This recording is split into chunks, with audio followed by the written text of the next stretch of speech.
Hey everyone! Tonight, a king is preparing to marry the one woman modern law would place completely beyond his reach.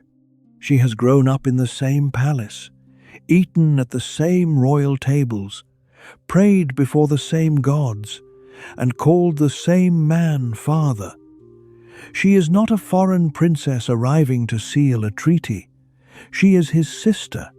To us, the decision sounds shocking. To the rulers of ancient Egypt, however, a marriage like this could be presented as sacred, politically useful, and even necessary for the survival of a dynasty. But the truth is more complicated than the familiar claim that all Egyptian pharaohs simply married their sisters to keep the bloodline pure. Before we begin, if these quiet journeys into the stranger corners of history help you unwind, you can leave a like and subscribe, and tell me where in the world you are listening from and what time it is there. Now lower the lights, settle into your pillow, and let us step through the palace doors. Imagine that the year is 276 BCE. Alexandria shines beside the Mediterranean, crowded with ships, merchants, scholars, soldiers, priests, and officials speaking several languages. The city is young, wealthy, and determined to look like the center of the world. Its royal palace stretches along the waterfront.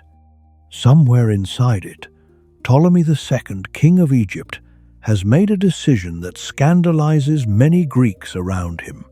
He will marry Arsinoe II. Arsinoe is not merely related to him. She is his full sister. Their father was Ptolemy I, one of Alexander the Great's generals. Their mother was Berenice I. They grew up as members of the same Macedonian royal household, although royal childhood did not necessarily mean a cozy family life. Princes and princesses were pieces on a political board. They were raised by nurses, tutors, attendants, and officials. They might spend long periods apart. Their marriages were expected to serve dynastic purposes rather than private affection. Arsinoe had already lived an extraordinary and dangerous life. As a young woman, she had been married to Lysimachus, a much older king who ruled parts of Thrace and Asia Minor. She became a queen, bore children, and learned how quickly a royal household could turn into a battlefield. Rival heirs plotted, accusations circulated, a son was executed. Lysimachus died in war. Arsinoe then married her half-brother, Ptolemy Ceraunus, a union intended to protect her children and position. Instead, Ceraunus killed 2 of her sons. Arsinoe escaped. By the time she returned to Egypt, she was not an innocent princess waiting for a husband. She was an experienced queen who had survived the destruction of 2 courts. She understood power, ceremony, patronage, and the lethal importance of succession. Her brother Ptolemy II was already married to another Arsinoe, Arsinoe I, with whom he had children. That marriage ended in accusation and exile. The exact details remain uncertain, but Arsinoe I was charged with plotting against the king and sent away. Her children remained legitimate. Then, Ptolemy II married his sister Arsinoe II. Greek observers had a word for such a union, and it was not complementary. Brother-sister marriage violated the ordinary expectations of Greek family life. The court poet Sotides reportedly mocked the king with a crude verse about putting his weapon into an unholy place. The joke did not end well for the poet. Later tradition says he was imprisoned and eventually drowned in a lead jar, although ancient stories about royal revenge tend to grow sharper with every retelling. The insult reveals something important. Ptolemy and Arsinoe were not simply following an everyday Greek custom. They were deliberately doing something exceptional. They turned that exception into a source of authority. The royal couple adopted the title Theoi Adelphoi, the sibling gods. Their marriage was compared with divine pairs. In Egyptian religion, Isis and Osiris were sister and brother, as well as wife and husband. In Greek tradition, Zeus and Hera were also siblings and spouses. Ptolemy and Arsinoe could therefore present their union not as a private violation, but as an echo of the gods. Temples honored them. Priests served their cult. Their images appeared together. Arsinoe's name entered official documents, religious ceremonies, and public festivals. Towns were renamed for her. Coins carried her portrait. After her death, her worship continued across the kingdom. The marriage did not produce children, and it may not have been expected to. Arsinoe was older, and Ptolemy already possessed heirs from his first marriage. This was not necessarily an attempt to produce the purest possible baby. It was a partnership that joined two experienced royal figures and wrapped their authority in divine symbolism. That distinction matters because the simple version of the story usually begins with genetics and ends with madness. The real story begins with religion, legitimacy, property, succession, and the invention of a royal image. Step away from Alexandria for a moment and travel much further back in Egyptian history.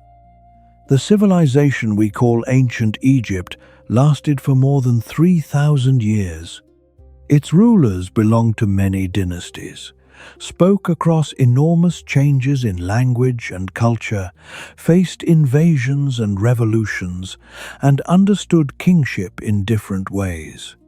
A custom that appears in one century cannot be pasted carelessly across all the others. The word pharaoh itself changed meaning. It originally referred to the great house, the palace, and its administration, before becoming a respectful way of referring to the king. Egyptian kings carried several names and titles. They were not merely political leaders. They stood at the meeting point between the human world and the divine order known as Maat. Maat meant truth, balance, justice, proper order, and the stable arrangement of the cosmos. The king's responsibility was to preserve it.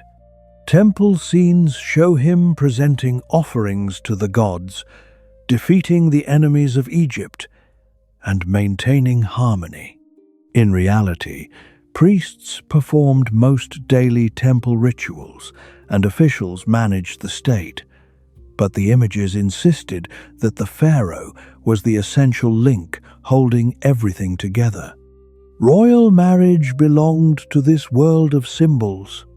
The identity of a queen, her titles, her family connections, and her place in temple imagery could strengthen a king's claim. Yet the evidence for regular brother-sister marriage among native Egyptian pharaohs is less straightforward than popular culture suggests. Some kings did marry sisters or half-sisters. Some royal women carried titles that appear to indicate close family relationships, but Egyptian kinship terms can be difficult to interpret. A word translated as sister might sometimes describe a wife, lover, or female relative more broadly. Monumental inscriptions were created to express status and ideology, not to provide modern genealogists with convenient family trees. Records are incomplete. Names repeat. Kings had multiple wives. Royal children may vanish from surviving evidence. A woman described as king's sister and king's wife might be a biological sister, a half-sister, or someone whose title served a ceremonial purpose. Each case must be examined separately.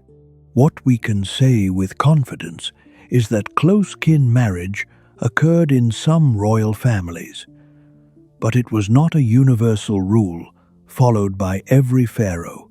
It was also seldom, if ever, the ordinary pattern among most Egyptians during much of pharaonic history. An ordinary farmer did not look at the marriage of Isis and Osiris and conclude that his own sister was the ideal person to marry. Village life depended upon networks between households. Marriage could create alliances, move property, establish obligations, and connect families.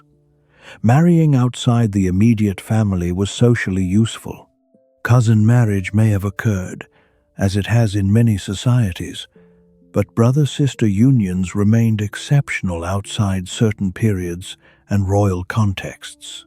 This gap between royal behavior and ordinary life is the first key to the mystery. Pharaohs did not always live as ordinary people with larger houses.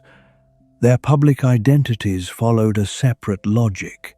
They wore crowns no farmer could wear, performed rituals no merchant could perform, married foreign princesses for treaties, maintained multiple royal wives, and sometimes married within the dynasty because kingship itself was imagined as something different from ordinary life. The palace was not simply a family home. It was the headquarters of a state. Consider the problem facing a king who had inherited a throne but whose claim could still be challenged. Ancient succession was rarely as simple as the oldest son automatically receiving everything. A ruler might have several sons by different women. A prince might be young, unpopular, absent, or born to a wife of lower status. A powerful general might possess an army. A priesthood might favor another candidate. A foreign power might support a rival. Marriage could solve part of this problem. A royal woman could carry legitimacy through her ancestry and titles. Marrying her could connect a man to the previous reign. A king who married a sister or half-sister joined two branches of the royal household and prevented her from becoming the wife of a competitor. The marriage kept her ceremonial importance close to the throne. This does not mean Egyptian kings believed a magical substance called royal blood had to remain chemically pure. The phrase, keeping the bloodline pure, is modern shorthand, and often misleading shorthand. Ancient rulers were deeply concerned with ancestry, but their decisions were political and religious before they were genetic theories. They had no knowledge of recessive genes, chromosomes, or DNA. They could observe that families resembled one another and that some illnesses appeared in lineages, but they did not possess modern biology. If a royal child was sick, the explanation might involve divine will, dangerous spirits, fate, impurity, or the failures of ritual. The idea that repeated close-kin marriage increases the chance that harmful recessive traits will meet was far beyond their medical understanding. What they did understand was that a princess married abroad might carry wealth and influence into another court, while a princess kept within the family could reinforce an internal partnership. They understood that a queen with an independent following could become either an ally or a threat. They understood that children born from a politically recognized union could be promoted as legitimate heirs. In other words, The royal wedding was also a security arrangement. There was another practical feature. Kings were not necessarily limited to one wife or one source of heirs. A ceremonial marriage between siblings did not always mean the king's entire reproductive future depended upon that sister. Egyptian rulers could have principal wives, secondary wives, foreign princesses, concubines, and children whose mothers held different ranks. The structure varied across time, and modern labels do not always fit neatly, but the palace could produce heirs through several relationships.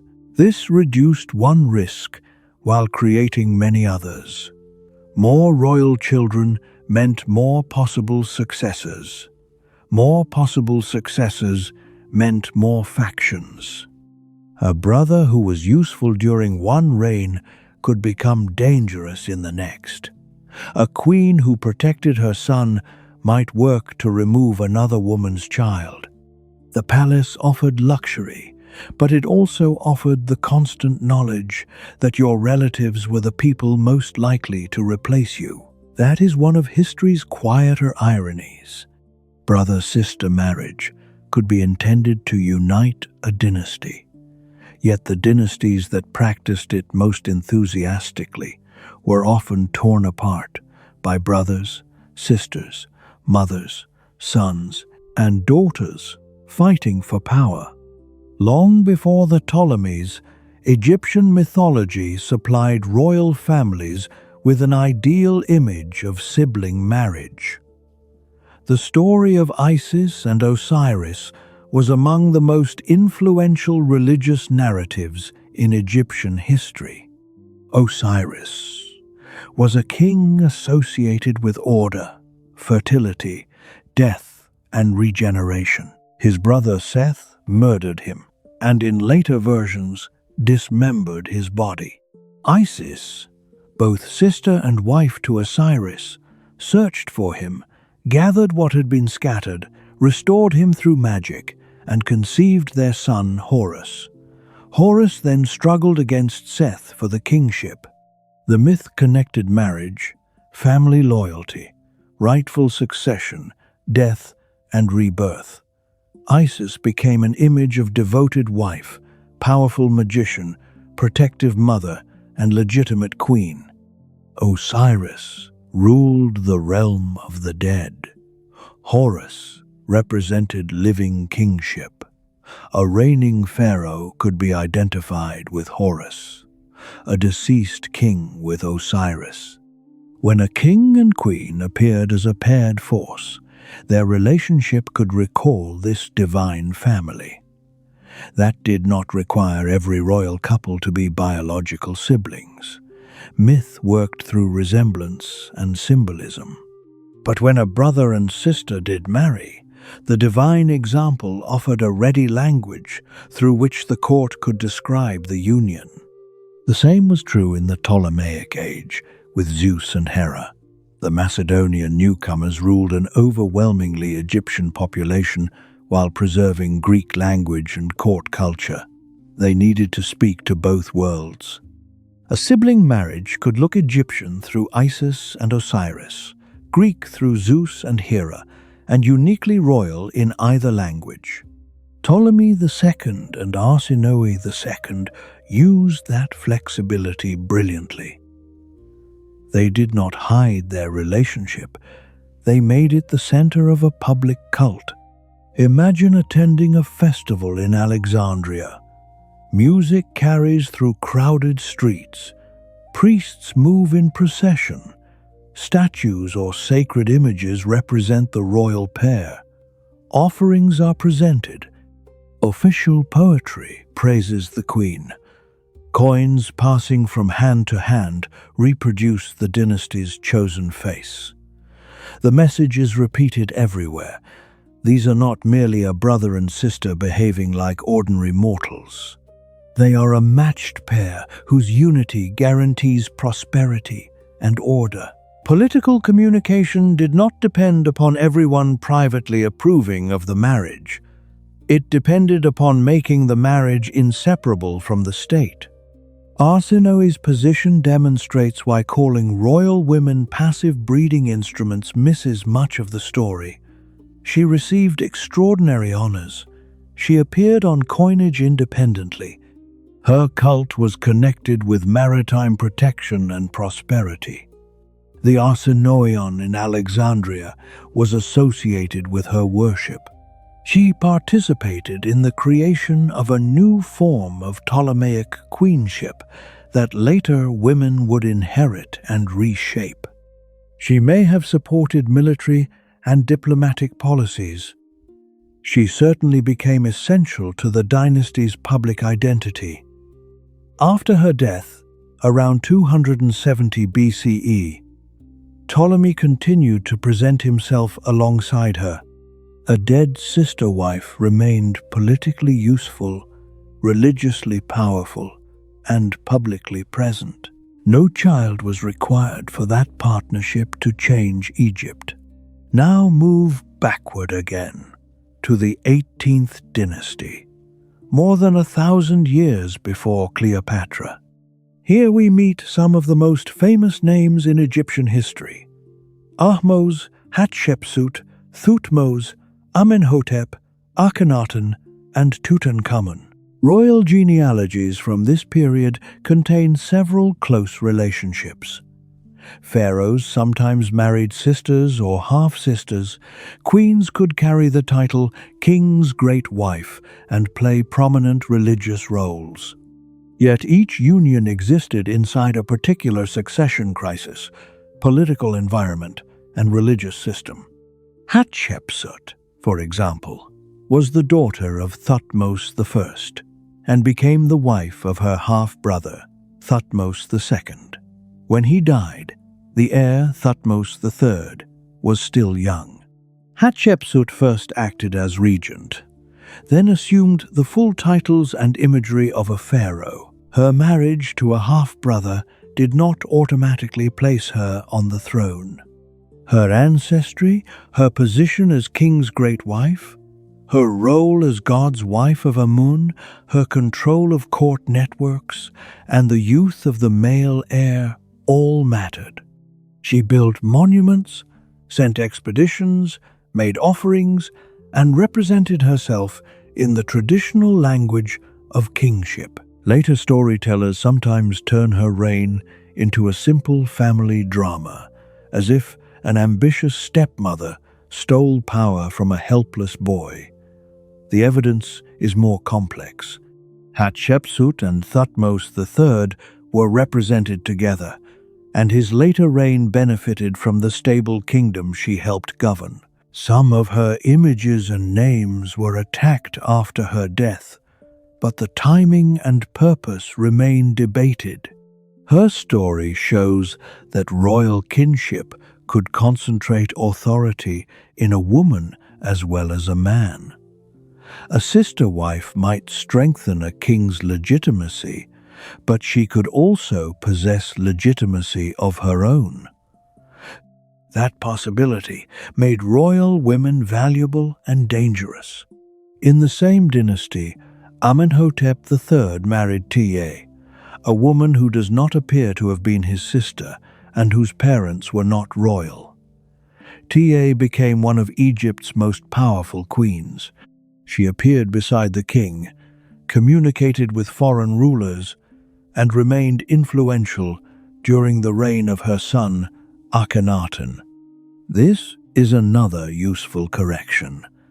A pharaoh did not need to marry a sister in order to have a powerful and legitimate queen. Royal customs were flexible. Political usefulness could outweigh close ancestry. A capable woman from a prominent non-royal family could rise to the center of the court. Akhenaten then married Nefertiti, whose parentage remains uncertain, but who is not generally identified as his sister. Their art presents an unusually intimate royal family.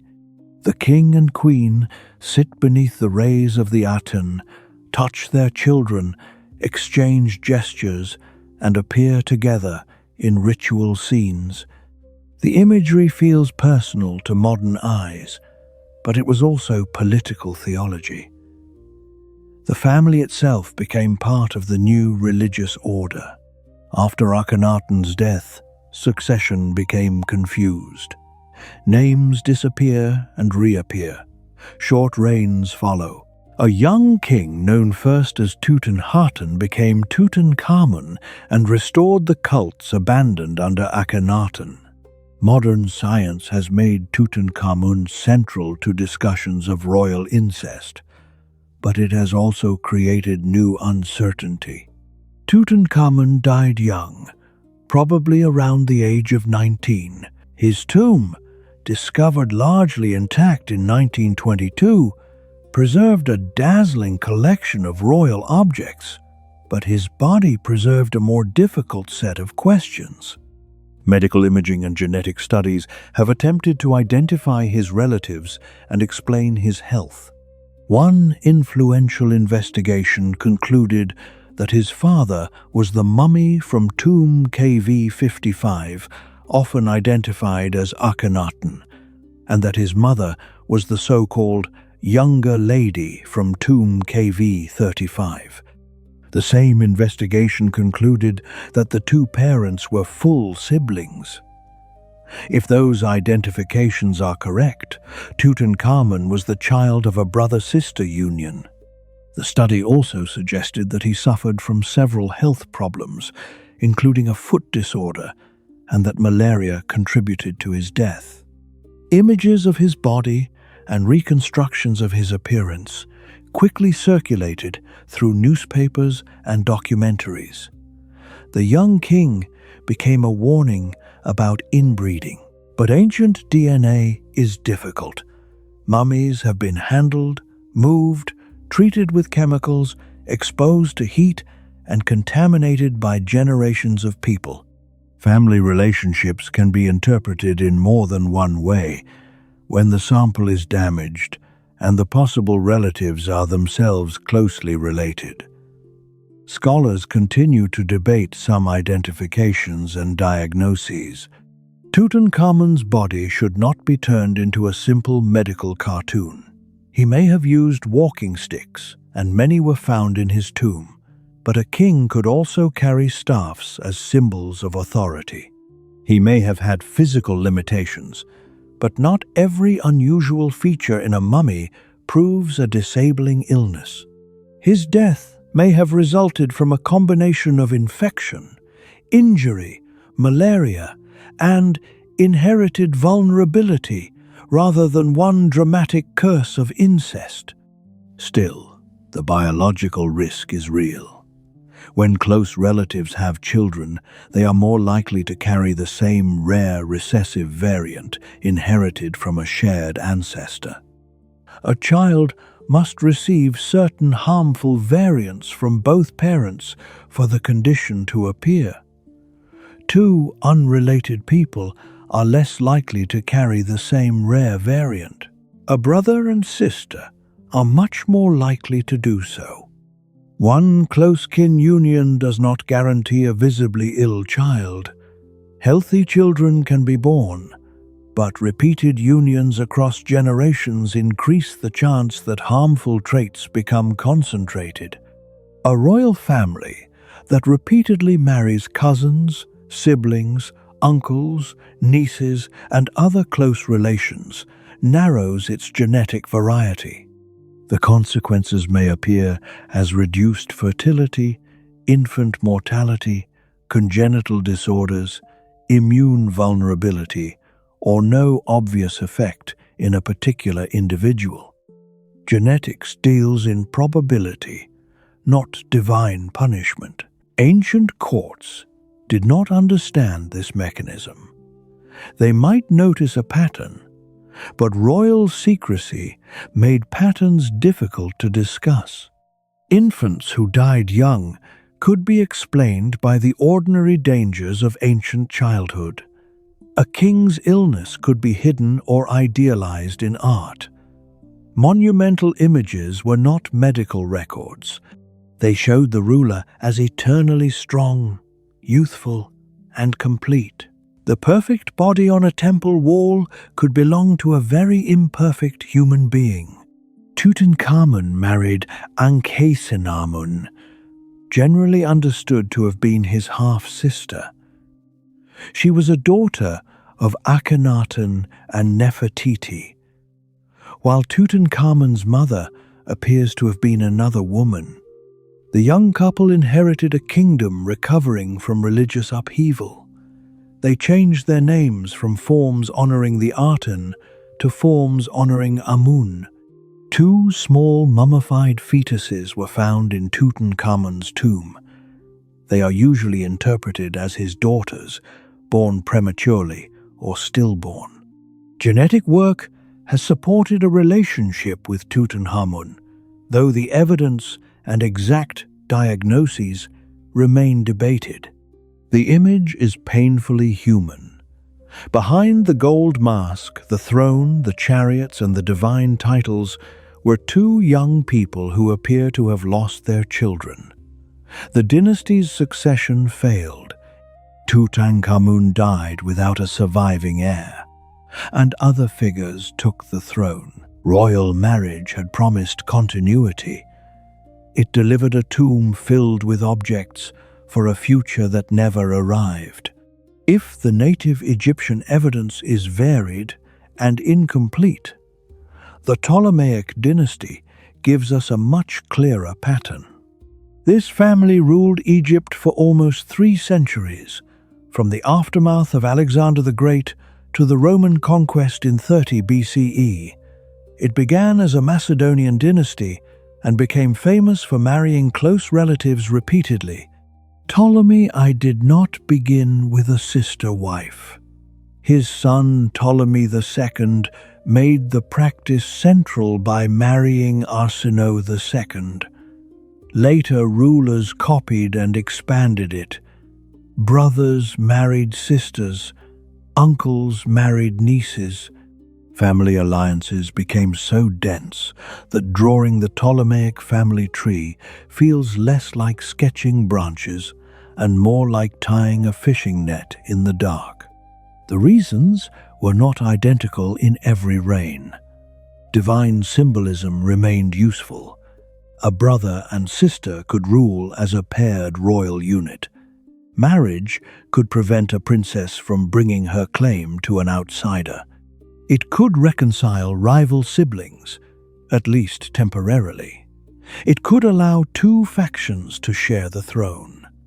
It could also place enemies in the same palace, where reconciliation had a habit of becoming murder. Take Cleopatra II. She first married her brother Ptolemy VI. They ruled amid conflict with their younger brother Ptolemy VIII. When Ptolemy VI died, Cleopatra II eventually married Ptolemy VIII, another brother. Ptolemy VIII also married Cleopatra II's daughter, Cleopatra III, who was his niece and stepdaughter. The arrangement was not a peaceful celebration of family unity. Ptolemy VIII and Cleopatra II fought a civil war. Ancient accounts accuse him of terrifying brutality. Their son was killed, allegedly dismembered, and the pieces sent to Cleopatra II. The exact details come through hostile sources and must be treated carefully. But the political violence is not in doubt. Alexandria rebelled. The royal family divided the country. Reconciliation came only after years of struggle. This is what the phrase, keeping power in the family, can look like, when the family contains several people who each believe the power belongs to them. Cleopatra III later ruled with her sons, Ptolemy IX and Ptolemy the X, and family conflict continued. Mothers selected sons, rejected them, recalled them, and used marriage to daughters and sisters as instruments of control. The dynasty did not lack legitimate relatives. It suffered from too many legitimate relatives with armies. By the final century, Ptolemaic names repeat so often that even careful readers can lose their way. Ptolemy marries Cleopatra, who rules with another Ptolemy, while a second Cleopatra supports or opposes a third Ptolemy. The repetition was deliberate. Names connected rulers to successful ancestors and royal cults. But it also reminds us how enclosed the dynasty had become. They lived inside an enormous kingdom while repeatedly selecting spouses from a very small room. The most famous member of that family, Cleopatra VII, is often described as the product of generations of incest. That statement is broadly fair, although parts of her ancestry remain uncertain. Cleopatra became co-ruler with her younger brother Ptolemy XIII after the death of their father, Ptolemy XII. According to dynastic custom, the siblings were presented as a ruling pair and are generally said to have been married. There is little reason to imagine a romantic partnership. They became enemies. Cleopatra was pushed from power and raised forces to return. Julius Caesar arrived in Alexandria during the conflict. The story that Cleopatra had herself rolled inside a carpet to enter Caesar's quarters is probably a later embellishment. Ancient sources describe her being carried in a bedding sack or bundle. The image survived because it captures her talent for dramatic political action. Civil war followed. Ptolemy XIII died during the fighting, apparently drowning in the Nile. Cleopatra then ruled with another younger brother, Ptolemy XIV, whom she also probably married ceremonially. Her important personal and political relationships, however, were with Julius Caesar and later Mark Antony. This contrast reveals the function of sibling marriage in the late dynasty. The brother could satisfy Egyptian and Ptolemaic expectations of joint kingship. The queen's real alliance could exist elsewhere. Cleopatra had a son known as Caesarion, whom she identified as Caesar's child. She later had 3 children with Antony. She was not trying to produce heirs only within a sibling union. She was building alliances with the most powerful Roman men of her age and presenting her children as the future rulers of a larger Eastern monarchy. Roman propaganda turned her into a dangerous foreign seductress who had bewitched Antony. The reality was political. Cleopatra needed Roman support to protect Egypt. Antony needed Egypt's wealth and resources. Their relationship included affection, performance, strategy, and family. After their defeat by Octavian, both died in 30 BCE. Caesarion was killed. Egypt became a Roman province. The last great experiment in Ptolemaic divine sibling kingship ended not because Romans had suddenly discovered ordinary family values, but because Rome had won the war. Roman elites mocked Egyptian and Ptolemaic sibling marriage. Yet Roman aristocratic families also married within narrow circles, arranged unions for property and influence, and treated daughters and sons as political assets. Their permitted degree of kinship differed. Their basic dynastic anxiety did not. Every ruling class fears that wealth will leave the family. The Ptolemies simply drew the family boundary more tightly than most. What did the wedding itself look like? This is where the surviving evidence becomes frustrating. We know much more about royal titles, temple cults, political marriages, and monumental images than we do about the private moment in which a pharaoh and sister exchanged consent. Ancient Egyptian marriage was not necessarily created by a single religious ceremony resembling a modern church wedding. For ordinary people, marriage could be recognized when a couple established a household together. Families negotiated property, gifts, and support. Written marriage settlements appear more clearly in later periods and could protect the economic interests of a wife and children. A royal marriage was different because it was a public institution, even if its bedroom remained private. The court announced status through titles.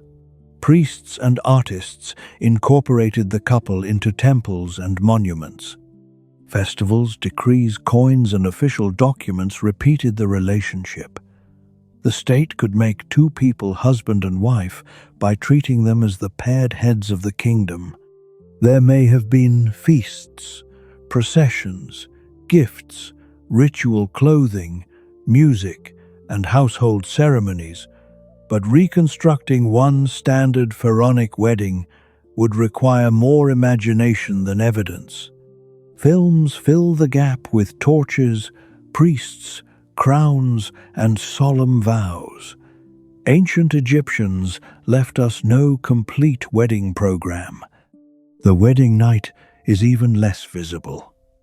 Royal bedrooms do not survive with diaries explaining who entered, who remained outside, or whether a ceremonial marriage was consummated. Some sibling unions produced children, so sexual relationships certainly occurred. Others may have been primarily political or ritual.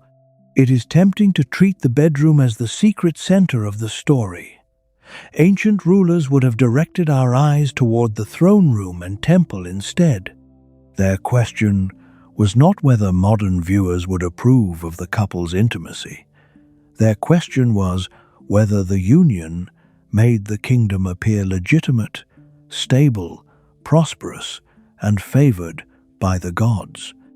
If the answer was yes, the private discomfort of outsiders mattered very little.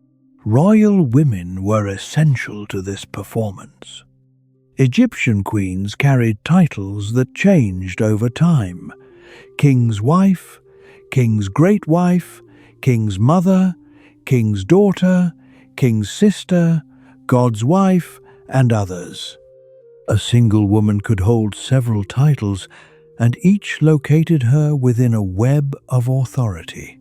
The title King's Mother could become especially powerful. A young ruler required protection, guidance, and public legitimacy. His mother could act as regent, appear in ceremonies, manage estates, and build alliances. Her importance did not end when her husband died. It might increase. This helps explain why the mother of an heir was not simply one woman among many in the palace. Her ancestry mattered, her supporters mattered, her access to the king mattered. A sister wife might combine several sources of authority: daughter of one king, sister of another, wife of another, and mother of the next. From the dynasty's perspective, that concentration could look beautifully efficient. From the perspective of everyone else in the palace, it could look terrifying. A queen with multiple claims could stabilize a succession if she supported the accepted heir. She could destabilize it if she promoted a different son. She could marry a new ruler and transfer legitimacy. She could serve as the visible bridge between reigns. Royal art often presents the queen at a smaller scale than the king, standing behind or beside him. But scale in Egyptian art represented rank and role, not an exact measurement of influence. Some queens appear almost equal. Some perform ritual actions. Some receive their own cults. Some eventually rule as kings. Sibling marriage did not erase female agency. In certain cases, it amplified it. Arsinoe, too, became a goddess. Cleopatra, too, survived husbands, brothers, sons, civil war, and exile. Cleopatra III controlled succession until the conflict consumed her. Cleopatra VII ruled independently enough to negotiate with Rome's leading men and command a kingdom for 2 decades. These women were not protected from a brutal system. They learned to operate it. The palace children grew up inside the consequences. Imagine being a Ptolemaic prince. Your father may also be your uncle. Your mother may be your father's sister. Your future wife may be the sister eating beside you. Your grandmother may be your great-aunt. The family titles that comfort ordinary households become a vocabulary of political threat. You receive an elite education. Tutors teach you Greek literature, rhetoric, mathematics, warfare, religion, and kingship. Servants satisfy your needs. Priests praise your ancestry. Artists represent you with ideal features. You live among marble halls, gardens, libraries, banquets, and ships. You also learn that royal children disappear. A brother may be sent away, recalled, crowned, and killed. A sister may become your wife, co-ruler, rival, or all 3 in sequence.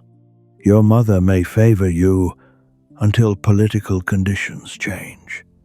Courtiers smile while choosing which branch of the family to support. Ordinary sibling jealousy becomes dangerous when each child has a claim to the treasury and army. This environment rewards suspicion. Kings imprison relatives because relatives are credible alternatives. Queens promote sons because sons protect their position. Marriages declared sacred one year can dissolve into civil war the next. The dynasty's public art insists upon harmony precisely because the private reality contains so much conflict. On a coin, the paired faces are calm. In a hymn, the sibling gods rule together.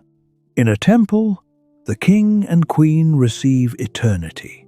Behind those images, messengers hurry through corridors, guards change loyalty, and ships wait in the harbor for whichever royal relative must flee Alexandria tonight.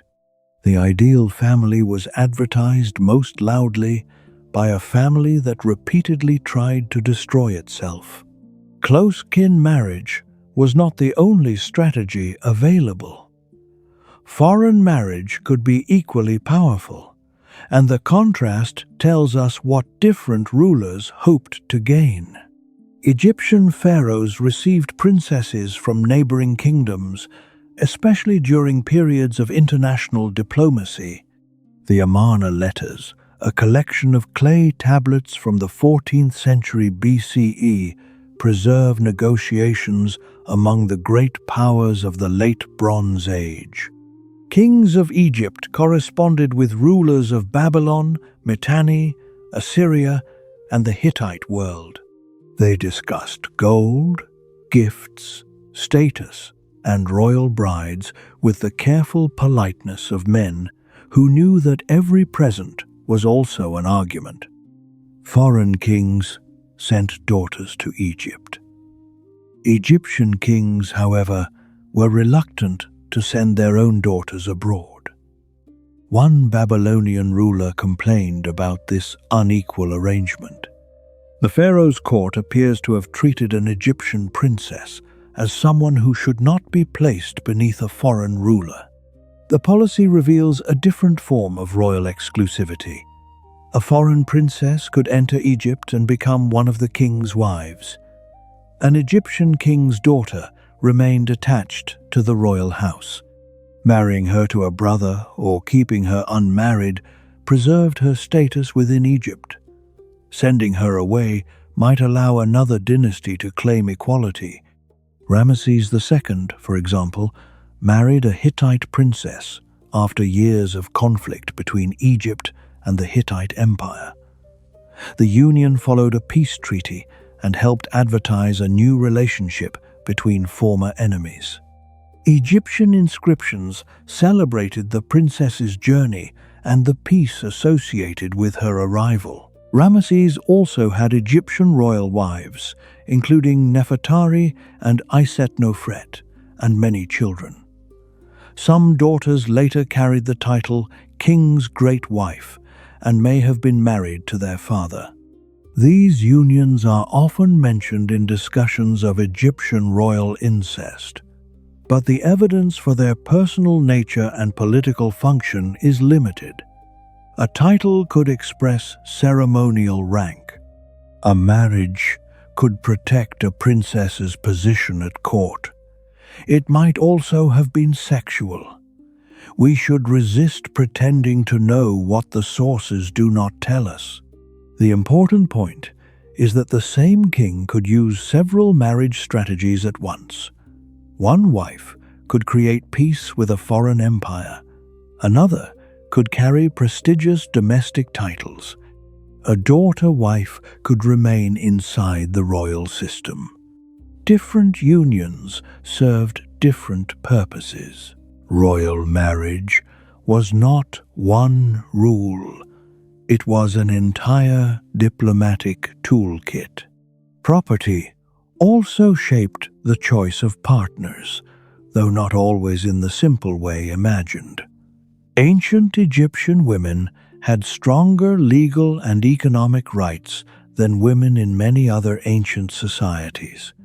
They could own property, inherit, make contracts, bring legal claims, and pass wealth to children. Marriage did not automatically erase a woman's legal identity. This did not make Egypt a modern paradise of equality. Men dominated many institutions. Physical labor was divided by sex and status, and elite power remained heavily masculine. But a wife could possess meaningful property rights. Marriage agreements could define what she brought to a household and what support she would receive if the relationship ended. For ordinary families, marriage outside the immediate household created useful connections while property arrangements protected both sides. For royalty, the scale was enormous.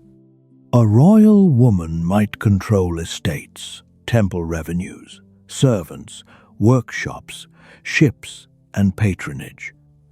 Her marriage could redirect access to those resources. Keeping a powerful princess within the dynasty could therefore keep her estates and followers near the throne. It could prevent an ambitious outsider from becoming the husband of a woman with a royal claim. It could also allow a brother and sister to present inherited authority as a single package. But property does not fully explain the custom. Royal assets did not behave like an ordinary family farm that would be divided equally at every wedding. The king and temple institutions controlled enormous resources through offices and titles. A princess could be wealthy without carrying half the kingdom away in a wedding basket. Again, no single answer is enough. Religion, legitimacy, property, diplomacy, ceremonial role, and personal rivalry overlapped. One marriage might emphasize a divine model. Another might settle a succession. Another might provide a queen with the title needed to perform ritual. Another might simply reflect the available candidates inside a court that trusted very few outsiders. Historical decisions often survive because several motives pushed in the same direction. What about the claim that Egyptians generally married their siblings because brothers and sisters used romantic language for one another? This idea grew partly from Egyptian love poetry and family vocabulary. In poems from the New Kingdom, lovers may call one another brother and sister. The words express intimacy and affection, much as lovers in other cultures use terms that are not literal descriptions of biological kinship. Translating them without context can create an imaginary country filled with sibling couples. The confusion also appears in documents where family terms carry broader meanings. Ancient languages do not divide relationships in exactly the way modern English does. A term may shift according to period, region, genre, and social use. Monumental titles can be symbolic. Poetic language can be metaphorical. Historians therefore compare multiple kinds of evidence. Tomb inscriptions, legal contracts, household records, names, titles, DNA where available, and the social patterns visible across communities. For most periods, the conclusion is that full sibling marriage was rare among ordinary Egyptians. Royal examples should not be projected onto an entire population. There is an important, later, exception. Under Greek and Roman rule, papyri from some Egyptian communities show a notable number of brother-sister marriages among non-royal people, especially in the Roman period. Census returns and contracts provide clearer evidence than earlier poetic terms. Why did this happen? Scholars have proposed several explanations. Property may have remained within a household. Family members may have trusted relatives in a complex tax and legal environment. Greek and Egyptian customs may have interacted in unexpected ways. Status categories and citizenship rules may have influenced marriage choices. Some unions might involve half-siblings or social definitions of kinship that require careful reconstruction, but many appear to have been genuine sibling marriages. The practice was still not identical everywhere, and it belonged to a later society transformed by Macedonian and Roman rule. It cannot prove that farmers living under the pyramids 2,000 years earlier behaved the same way. Ancient Egypt is often described as if time stopped after the pyramids. In reality, the age of Cleopatra was further from the building of the Great Pyramid than Cleopatra is from us. Customs changed across that immense distance. When we say the Egyptians did something, we should always ask which Egyptians, in which century, living under which government. Now return to the palace on the morning when a sibling marriage is announced. You are not the king or queen. You are an official whose survival depends upon understanding what the announcement means before everyone else does. The news travels through controlled channels.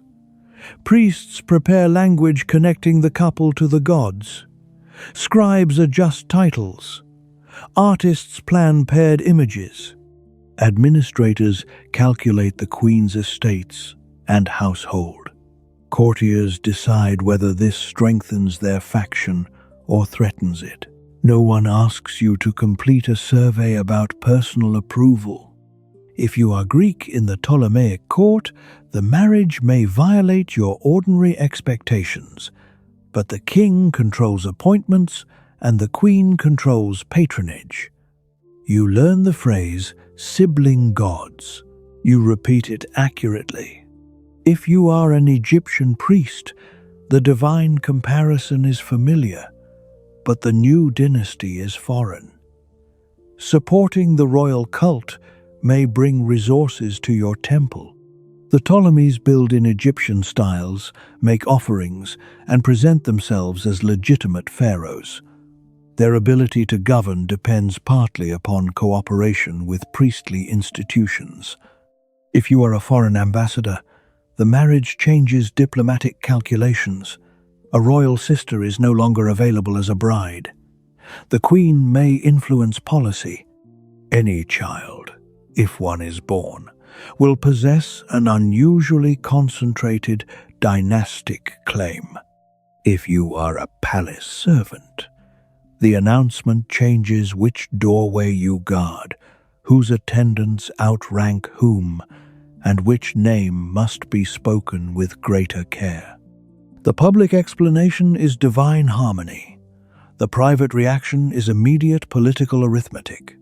The Queen's day begins long before any private wedding night enters the historical record. Attendants dress her in linen, jewelry, and ceremonial clothing. Cosmetics define the eyes. Scented oils soften the skin in a climate that can be dry and hot. Wigs, crowns, diadems, or elaborate hair arrangements identify her status according to period and occasion. Her body is personal, political, and sacred at once. If she appears in a temple, every item contributes to the image. If she receives diplomats, her position beside the king communicates rank. If she processes through the city, crowds see a living representative of the dynasty. The marriage does not make the siblings ordinary spouses managing a small home. They may maintain separate apartments, households, servants, estates, and schedules. The palace contains layers of access. A king and queen can be publicly inseparable and privately distant. Meals are formal opportunities for display. Audiences bring petitions and gifts. Priests discuss festivals. Officials deliver reports from the provinces. Messages arrive from garrisons and foreign courts. The royal couple may participate together or operate through separate networks. At night, lamps illuminate rooms decorated with fine furniture, textiles, vessels, and imported luxuries. Guards remain outside. Servants remain within calling distance. True privacy is rare for anyone whose health and reproduction affect the kingdom. If an heir is expected, the queen's menstrual cycle, pregnancy, illness, and recovery become matters of state. Midwives and attendants carry knowledge that generals may desperately want. A successful birth can silence rivals. A miscarriage can rearrange alliances. The infant's sex can determine whether celebrations continue or anxiety returns. This pressure existed in royal marriages everywhere, whether the spouses were related or not. Close kinship added biological risk, but the emotional burden came from monarchy itself. A queen could possess jewels beyond counting and still know that her safety depended upon producing, protecting, or controlling the right child. The king faced a different pressure. Egyptian ideology portrayed him as vigorous, fertile, victorious, and eternally capable. Real kings aged. They became ill. They suffered injuries, infections, grief, infertility, and fear. If no heir appeared, blame could fall upon a woman, a god, an enemy, or an unseen impurity. The king might take another wife. A child from a secondary union might be elevated. A daughter might become central to succession. Officials might quietly prepare for conflict. Brother-sister marriage could intensify the expectation that the resulting child possessed an unchallengeable claim. Yet an unchallengeable claim is useful only if the child survives, and if powerful people agree to support it. Ancient childhood was dangerous at every level of society. Infection, premature birth, injury, and malnutrition killed many children. Royal access to food and care improved some chances, but ancient medicine could not stop many diseases. A baby born in a palace remained frighteningly vulnerable. The court responded with amulets, prayers, protective deities, medical recipes, experienced nurses, and constant attention. Bes, Taweret, Isis, Hathor, and other divine figures could be invoked around childbirth and infancy. Magic and medicine were not separate categories in the modern sense. A spoken charm, herbal preparation, protective object, and practical assistance could belong to one system of care. If a child died, the event was a family tragedy and political emergency. Another pregnancy might be demanded quickly. Another wife might gain status. Another branch of the family might move closer to the throne. The dynasty's grandest decisions were repeatedly determined by the survival of very small bodies. Did royal siblings love one another? The evidence rarely allows a satisfying answer. Some may have shared affection shaped by childhood familiarity, common danger, and mutual interest. Some may have respected one another as political partners. Some marriages may have been ceremonial and emotionally distant. Some siblings clearly became enemies. Others moved between cooperation and conflict as circumstances changed. It would be a mistake to assume that because a custom was politically acceptable, every participant desired it. Royal children had limited freedom. A princess could be sent abroad to marry an elderly stranger, married to a brother, married to an uncle, dedicated to a religious office, or kept available for future negotiation. A prince could be ordered to marry a sister who also possessed a claim to his throne. Consent inside monarchy is difficult to measure. Saying no to a family arrangement is different when the family controls the army, temples, treasury, and your physical safety. Arsinoe II may have helped create her sibling marriage and gained enormous power from it. A younger princess in another reign may have had no meaningful choice. The same institution could empower one woman and imprison another. We should also avoid projecting modern romantic expectations onto marriages designed as governments. A king and queen could succeed as a ruling pair without living as lovers. They could fail as a family while succeeding as symbols. They could produce children while detesting one another. Human relationships have always exceeded the categories preserved in official inscriptions. The stone tells us that the royal couple lived like gods. It does not tell us what they said when the doors closed. Foreign visitors noticed the custom because it provided an easy way to describe Egypt as strange. Greek and Roman writers were fascinated by differences in food, animals, religion, gender, burial, and family life. Egypt was ancient even to them. Its monuments appeared impossibly old. Its priests seemed to possess secret knowledge. Its river behaved differently from familiar rivers.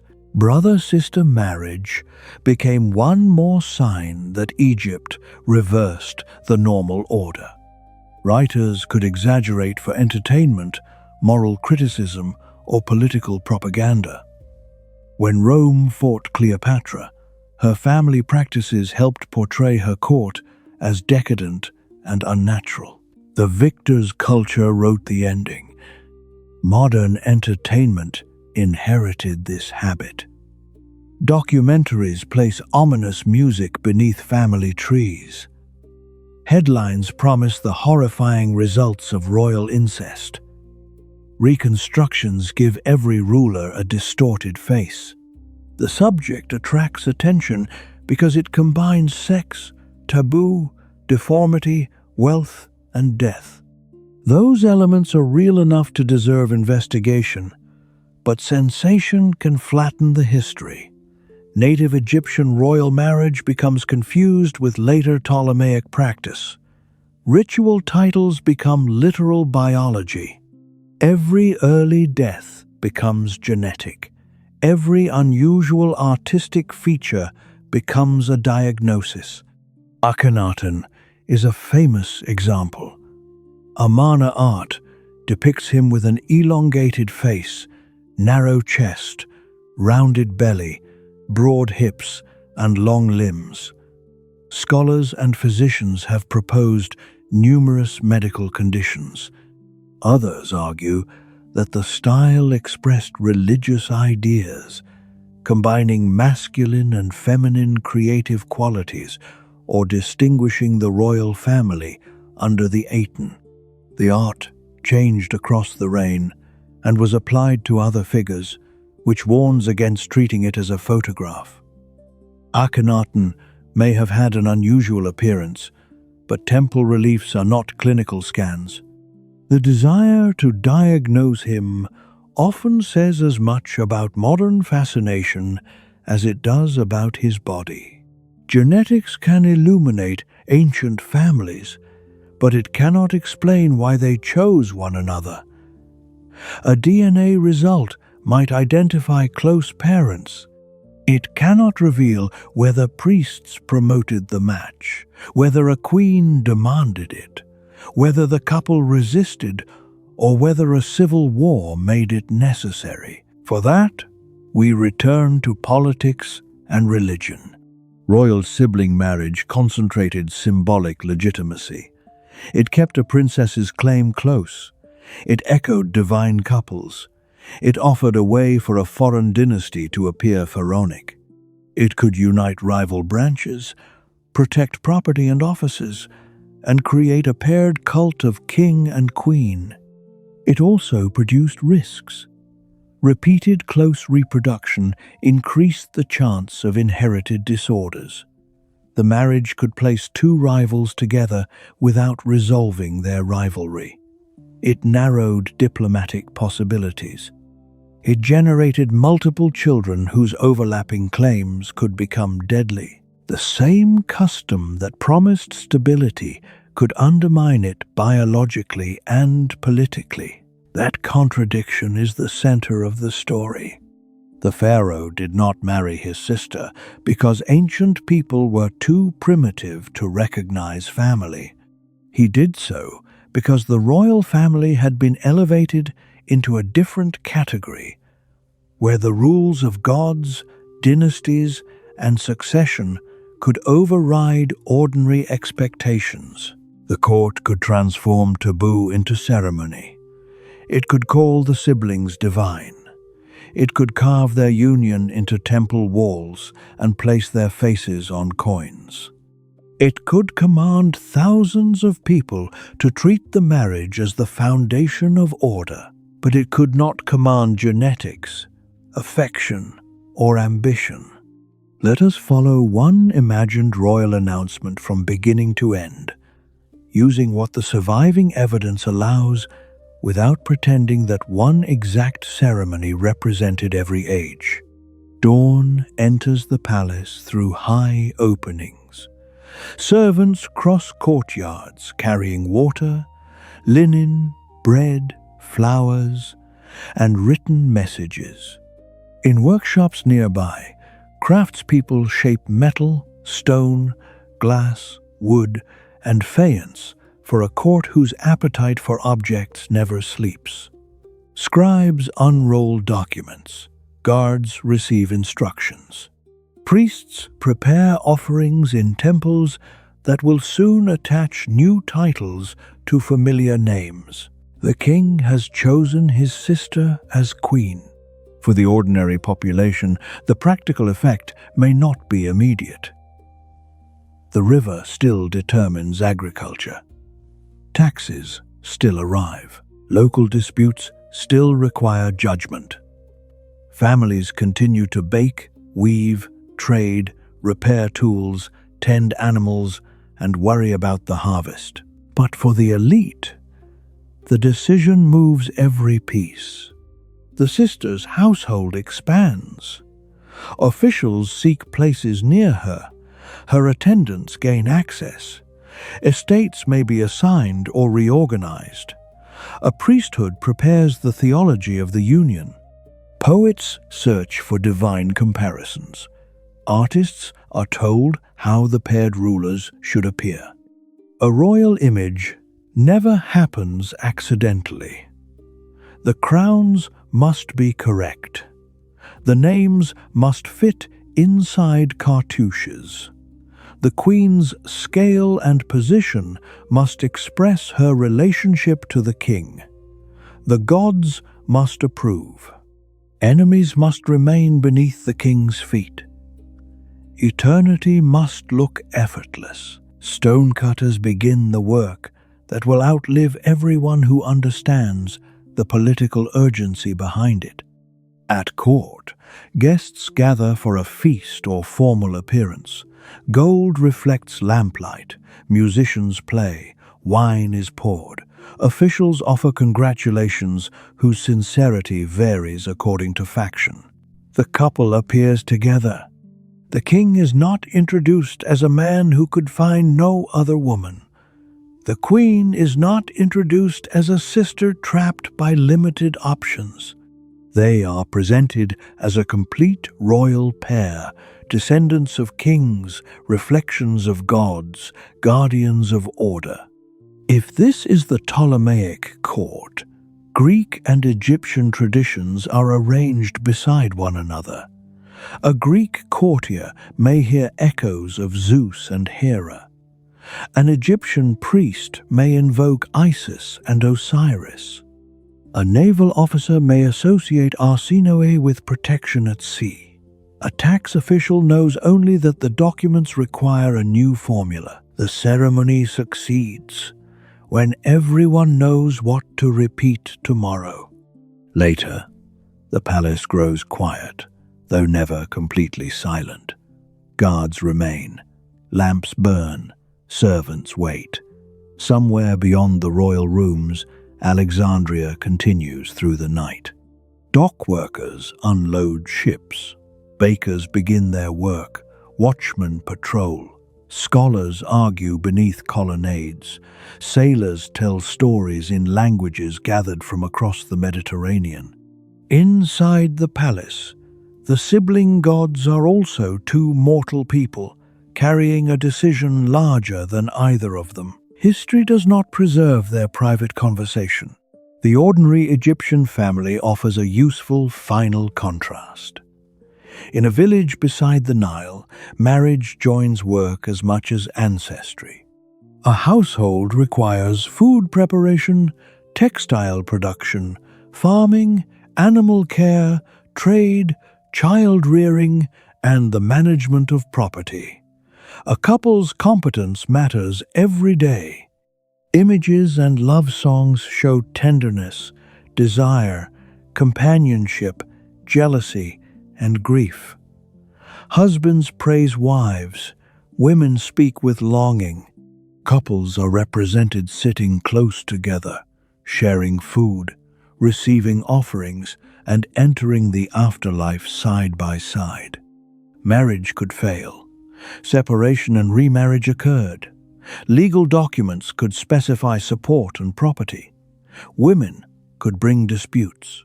Life was not governed by one romantic ideal, but neither was affection absent. Most of these people were not imitating royal sibling unions. Their marriages connected households and created wider kinship networks.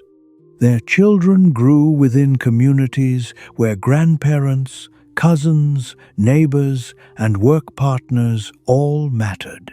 The Pharaoh's family stood at the symbolic center of Egypt, but was not a model copied in every home. This is easy to forget because royal people dominate surviving monuments. Their tombs, temples, statues, and names attract excavation and tourism. An ordinary marriage may leave a modest contract or a line in a tomb.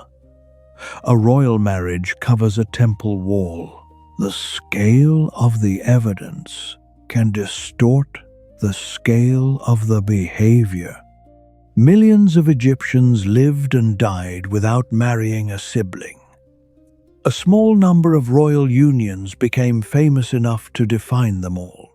There is another reason the story survives so powerfully.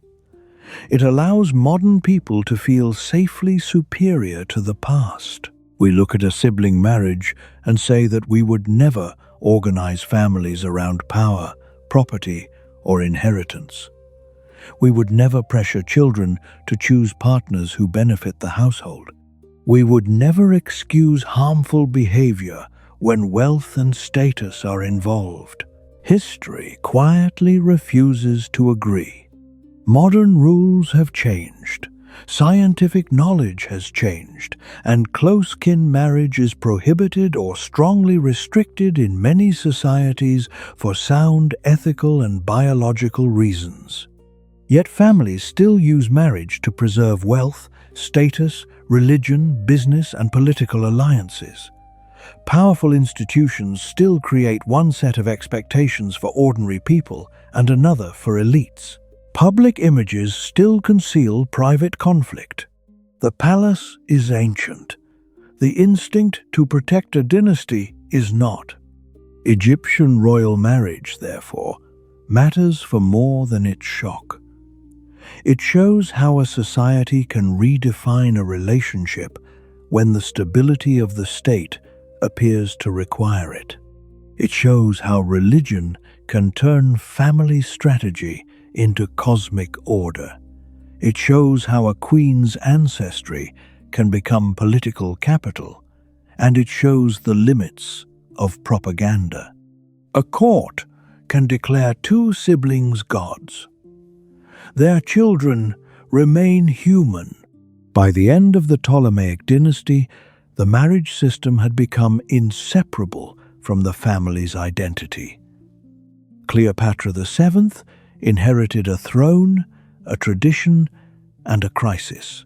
Her brother husbands belonged to the official structure. Her alliances with Caesar and Antony belonged to the geopolitical reality. She used every available language of power: pharaonic imagery, Greek learning, royal motherhood, sibling co-rule, personal diplomacy, wealth, performance, and military partnership. She spoke Egyptian, unlike most of her Ptolemaic ancestors, and represented herself as a ruler capable of connecting the dynasty to the country it governed. But Rome was becoming too powerful for any marriage to contain. Caesar was murdered. Antony lost the contest with Octavian. Cleopatra's children could not inherit the Eastern Empire imagined for them. Her surviving daughter, Cleopatra Selene, was taken to Rome and later became Queen of Mauritania through another political marriage. The dynasty ended, as dynasties often end, not with a single bad custom, but with military defeat, financial pressure, civil conflict, external domination, and the failure to produce a political future strong enough to survive the present. Sibling marriage did not cause Rome to conquer Egypt. It did not by itself explain every Ptolemaic illness or murder, but it reflected the closed political world the dynasty had created. A world in which relatives were both the only acceptable partners and the most dangerous possible rivals. The circle had become too tight. So why did Egyptian pharaohs marry their own sisters? Some did it to link themselves with divine couples such as Isis and Osiris. Some used the marriage to combine royal claims and strengthen succession. Some kept powerful princesses, estates, and ceremonial offices within the dynasty. The Ptolemies used sibling marriage to present a Macedonian family as legitimate pharaohs and to create ruling pairs worshipped as gods. In other cases, the union may have been largely ceremonial, while in others, it clearly produced children. But not every pharaoh married a sister. The custom was not consistent across 3,000 years. It was generally unusual among ordinary Egyptians during most pharaonic periods.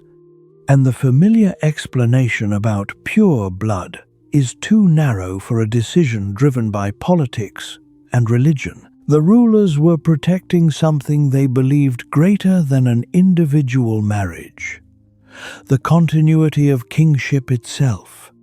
They believed the throne stood between order and chaos. If joining brother and sister made that throne appear stronger, the court could describe the union as sacred. The gods themselves provided the precedent. What the court could not see was the price accumulating quietly inside the family. Shared ancestors increased biological risk. Concentrated claims intensified rivalry. A princess kept inside the dynasty did not disappear as a political threat.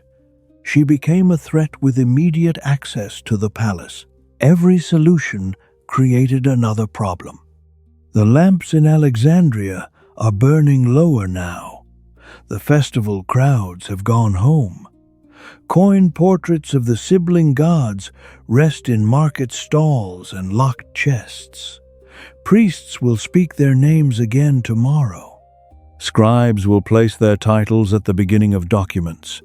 Ships carrying grain, papyrus, glass, linen, and wine will leave the harbor beneath the protection of a deified queen. Inside the palace, family and government remain impossible to separate. A brother is a husband, a sister is a queen. A mother chooses between sons. A daughter may inherit the claim that makes her valuable enough to marry and dangerous enough to kill. The dynasty calls itself eternal, while every member watches the others. Centuries later, visitors will stand before their portraits and ask how anyone could have accepted such a marriage. The answer is not that ancient Egyptians lacked a sense of taboo. The answer is that power can build a sacred explanation around almost anything it needs. For the farmer beside the Nile, a sister remained a sister. For the pharaoh, a sister could be legitimacy, property, divine symbolism, political partnership, and the future of Egypt gathered into one person. That made her the most logical bride in the kingdom. It also made her the most dangerous. To understand how that logic could survive, consider how little ancient kingship resembled a modern private family. A modern head of state may have relatives, but the state is supposed to exist separately from them. In a hereditary monarchy, the family is part of the constitution. The ruler's body carries public meaning. His marriage determines the position of a queen.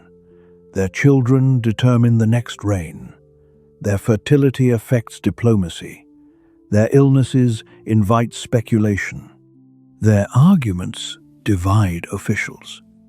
A royal nursery can become more important than a military council because the identity of one infant decides where every ambitious adult will stand. Ancient Egypt gave this family state a sacred dimension. The living king was associated with Horus and the dead king with Osiris. The queen could be linked with Isis, Hathor, or other goddesses according to ritual context. The birth of an heir could be represented as divinely authorized. Temple scenes and royal birth narratives transformed ordinary biology into theology. In some temples, scenes show a god approaching the queen in the form of her husband and fathering the future ruler. The divine birth does not describe a secret physical event that historians can verify. It declares that the king's authority comes from the gods. A human mother becomes the doorway through which divine kingship enters the world. If that mother is also the daughter and sister of kings, her body carries several layers of legitimacy. Her son can claim the previous ruler through both parents. The family line appears to close perfectly around him. This did not make rival claims disappear. It made the official claim easier to display. Imagine the difference between a family tree and a temple wall. A family tree exposes complicated relationships. A temple wall simplifies them. It shows the chosen king before the gods, the chosen queen beside him, and the chosen heir protected by divine power. Other wives, children, half-brothers, and disappointed relatives can be left outside the frame. Royal art is an argument with excellent lighting. The 18th dynasty provides several examples of this selective memory. Ahmose I, who reunited Egypt and began the dynasty, married Ahmose Nefertari, generally understood to have been his sister or half-sister. She became an extraordinarily important queen and later received a lasting cult. Ahmose Nefertari carried titles including King's Great Wife and God's Wife of Amun. She was associated with property and religious offices, and she may have acted as regent for her son Amenhotep I. Long after both had died, communities connected with the royal tombs honored mother and son as protective figures. Her marriage cannot be reduced to reproduction. She helped link the new reign to the family that had fought to expel the Hyksos rulers and reunify the country. Her religious role tied the dynasty to Amun's growing priesthood. Her motherhood connected one king to the next. The union of close relatives could therefore advertise continuity after civil war. When a kingdom has recently been divided, a tightly joined royal family becomes an image of restoration. But even within this dynasty, kings also married women who were not close relatives and foreign princesses who served diplomatic purposes. The pattern changed according to need. Thutmose IV married several women, including a Mitannian princess. Amenhotep III's court maintained international marriage alliances. His principal queen Tia came from a prominent non-royal Egyptian family. Her parents, Yuya and Thuya, received an unusually rich burial in the Valley of the Kings, reflecting their family's elevation. Tia's power demonstrates that royal legitimacy could be made rather than merely inherited. She appeared in monumental art, possessed her own palace and estates, and corresponded with foreign rulers. When the Mitannian king Tushratta later wrote to Akhenaten, he referred to Tia as someone who knew the diplomatic history between their courts. If blood purity had been an absolute Egyptian rule, Tia's position would be difficult to explain. The court valued what she and her family could provide. Royal practice was opportunistic, not mechanically obedient to one marriage formula.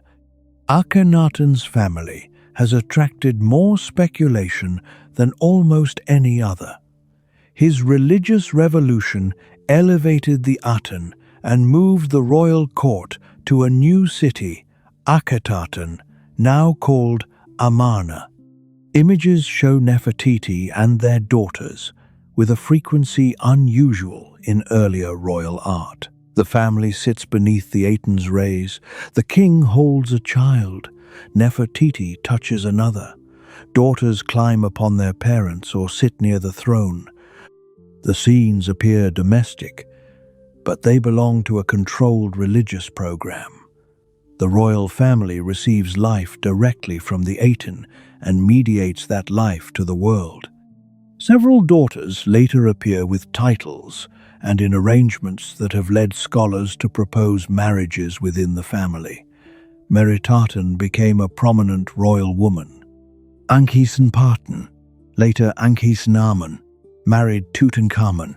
Other relationships remain uncertain because the final years of the reign are poorly documented, and rulers with changing names appear briefly. The temptation is to solve every gap with incest. A daughter beside a king becomes a daughter-wife. A repeated title becomes proof of a child. An unidentified mummy becomes the missing relative required by a theory.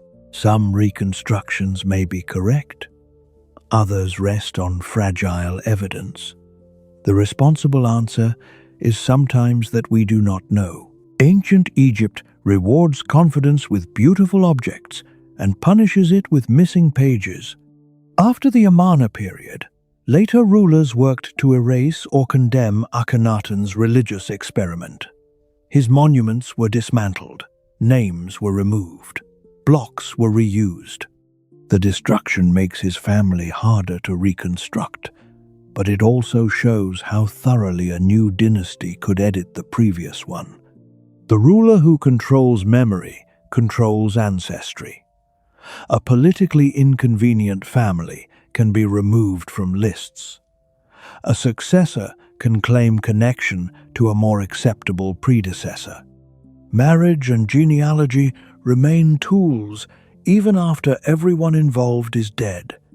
The Ptolemies practiced the same art of family editing in a different cultural world. Their founder, Ptolemy I, needed a connection to Alexander the Great. Stories later suggested that Ptolemy might secretly have been the son of Philip II of Macedon, and therefore Alexander's half-brother. The claim was convenient and almost certainly unprovable. The dynasty established a cult of Alexander and kept his body in Alexandria. Possessing the conqueror's tomb helped the Ptolemies present themselves as guardians of his legacy. They minted coins, sponsored scholarship, built monuments, and created festivals that placed their family at the center of the Hellenistic world. Sibling marriage became part of this manufactured continuity. Ptolemy II and Arsinoe II did not descend from generations of Egyptian pharaohs. By appearing as a divine sibling pair, they could leap across that problem and place themselves beside the gods. Their court poets helped. Callimachus, Theocritus, and other writers praised rulers through sophisticated allusion. Poetry connected royal policy with myth. The audience understood that praise could be both art and employment. The queen's image traveled farther than her body. Coins bearing Arsinoe's portrait circulated through markets, ports, military payments, and temple economies. A merchant did not need to attend a palace festival to encounter the dynasty. The royal face reached him in his hand. On some coins, Arsinoe appears veiled and crowned, with attributes connecting her to divinity. Later, queens reused aspects of her imagery. The dead sister wife became a template for living queens. This is how a controversial marriage becomes tradition. The first ruler takes the risk. The court supplies sacred language. Artists repeat it. Priests institutionalize it. The next generation inherits not a scandal, but a precedent. Ptolemy II's choice also solved an immediate issue of partnership. Arsinoe II brought experience from other kingdoms and may have possessed supporters, resources, and diplomatic knowledge. She had survived Lysimachus's court, succession violence, exile, and the murder of her children. She knew what royal weakness looked like. Her return to Egypt could have made her a dangerous independent princess. Marriage turned her into the king's official partner. It did not eliminate her power. It aligned that power with his. The arrangement benefited both. Ptolemy gained a politically capable queen whose ancestry matched his own. Arsinoe gained security, authority, and a public cult after years of danger. Their interests overlapped strongly enough for the marriage to function, whether or not private affection existed. The couple's lack of shared children may even have reduced conflict. Ptolemy's heirs from Arsinoe remained in place, while Arsinoe too could exercise queenship without producing a rival line. Ptolemy later arranged for his son and successor to be described in ways that connected him ceremonially with Arsinoe II, allowing her prestige to strengthen an heir she had not borne. Royal genealogy could be adjusted by ritual as well as biology. This is another reason the modern phrase inbreeding does not capture the whole institution. Some sibling marriages mattered most because of the titles they created, not the children they produced. Later, Ptolemaic marriages often involved reproduction, and their family conflicts reveal the danger of sharing power. Ptolemy VI, Cleopatra II, and Ptolemy VIII at one point ruled together as three siblings. The arrangement sounds like a legal attempt to prevent division. In practice, it created a throne with three people standing around it. External war made the rivalry worse. The Seleucid king Antiochus IV invaded Egypt and captured Ptolemy VI. Alexandria elevated Ptolemy VIII. When the crisis shifted, the siblings attempted co-rule. Rome intervened repeatedly, because by then Roman approval had become increasingly important to Eastern kings.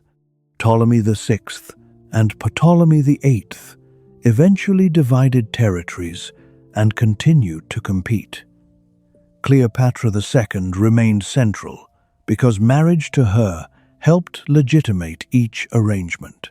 After Ptolemy VI's death, her position made her both necessary and vulnerable. Her marriage to Ptolemy VIII joined former enemies. His later marriage to her daughter Cleopatra III created an even more explosive household. Mother and daughter were both queens to the same man.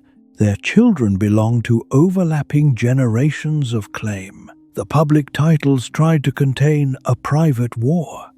When Alexandria rebelled against Ptolemy VIII, Cleopatra II became the focus of opposition.